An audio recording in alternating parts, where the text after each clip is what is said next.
So hey guys, welcome to Life with Gaz and welcome back to the jar. Now this jar is one which, if you followed it from the start, I picked up from Blackpool's beach, and I picked it up in the summer when there's lots of life out there. But this jar, everything seems to have gone quiet in it at the moment. Now there are a few animals which are still about. The snails, I still see them in there and they're still crawling around doing their own thing. But the sand mason worms, the barnacles and the mussels all seem to have vanished. Now when you look at this jar, it does start to give you the appearance that everything's died off. There were sort of 4 sand mason worms in there. Now there's only this one little sort of tower there, and I never see any activity going on in it. But if we go around to this one just here, you can see where the algae is growing. The worm actually is living down in this burrow, and it looks like, you can just see it just here, that the worm's sort of gone into a dormant phase just here next to my finger. Now this worm's not showing any signs of rot or decay, it's just not moving. Now you think if it had died, then of course you'd actually start seeing sort of signs of decomposition, the burrow would fall in on itself, but that's just not happening. But also I've got another sand mason worm spike just here, and just down here, once the camera focuses, you can see again there's another worm with a burrow that runs all the way down to the bottom. And this again looks like a worm that's dormant, as every now and again you do see these guys having the odd little twitch. So they look like they're alive, and maybe this is part of their natural cycle. Now what's odd about this jar is the fact that it's inside, and the ambient temperature in here is generally in the late teens to the very early 20s in the winter. And obviously the only real difference is the amount of daylight, and these little sort of invertebrates in here seem to be following the pattern in which they would if they were out in the wild. Rather than it being sort of dictated by temperature, it's being dictated more by light. Now some of which would have been good if I had a temperature heat gun would be to measure the temperature of the outside of the jar between summer and winter, but unfortunately I've sort of missed my chance to do that. Now the barnacles as well, if we have a look at them and zoom in on these guys, they actually look like they're still alive.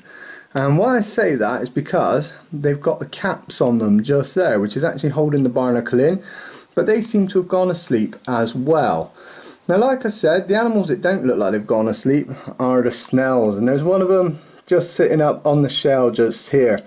And grazing on these shells, not only are they grazing on the algae, but also these guys will pick up the calcium to help them grow and help them develop more shell.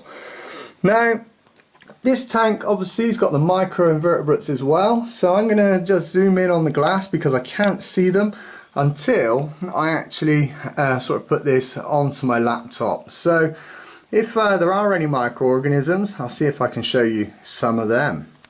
So there are still plenty of microorganisms in this tank making up that on the glass community, and these white specks are moving around, but I can't see them with the naked eye, so unfortunately I can't talk about them until I bring it up into the editing part of this video. Now the little white specks, they tend to be found quite high up in the tank around that sort of hair algae, but there are also some little worms in here as well. And the little worm-like things which are wriggling around, I've got no idea what they are, so if anyone wants to have a guess, feel free to. These guys stay close down to the substrate, so whether they're living in the substrate and travelling out, or whether they live just in the lower reaches of the glass close to the substrate, I don't know. But one thing I am sure of is that I never see them climbing higher up the glass to where the little white specks seem to spend the majority of their time. So with any luck there's a bit of microorganisms going on in there, and we've been able to see some. And then also of course just stuck to the glass there's a tiny little mollusk of some description. I'm assuming it's another mussel just sitting there, and this actually has been there for around about the last sort of 2 or 3 months since everything went into that sort of autumn and start of the winter period.